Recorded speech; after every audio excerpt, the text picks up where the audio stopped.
Na leo tukiangazia historia ya kisiwa cha Khashma.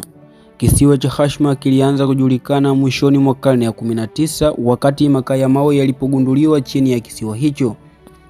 Ndipo kampuni ya Mitsubishi ilinunua kisiwa hicho mnamo mwaka 1890 na kuanza kuchimba makaa ya mawe kwa kiwango kikubwa. Pia majengo makubwa ya zege yalijengwa ili kuhifadhi wafanyakazi na familia zao. Na katika kipindi cha mwaka 1950, kisiwa hiki kilikuwa ni moja ya maeneo yenye watu wengi zaidi duniani.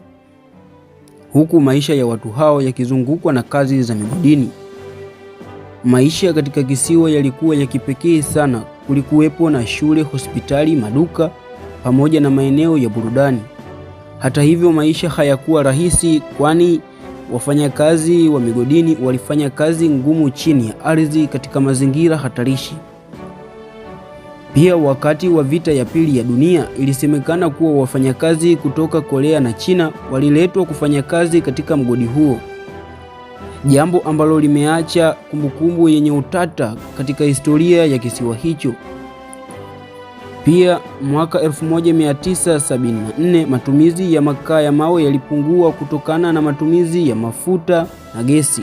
Jambo hili lilisababisha kufungwa kwa mgodi huo.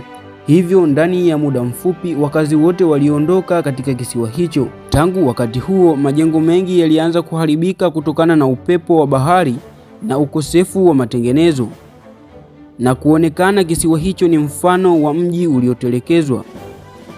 Kwa sasa kisiwa cha Khashma kimekuwa ni kivutio cha watalii.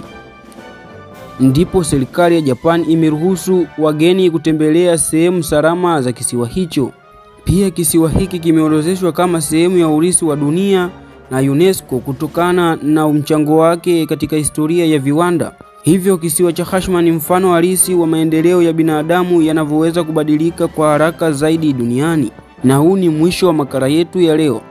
Kinachotakiwa uwe wa kwanza kusubscribe, kushare, kulike na kucomment ili uwe wa kwanza kupata video zetu na makala zetu bora.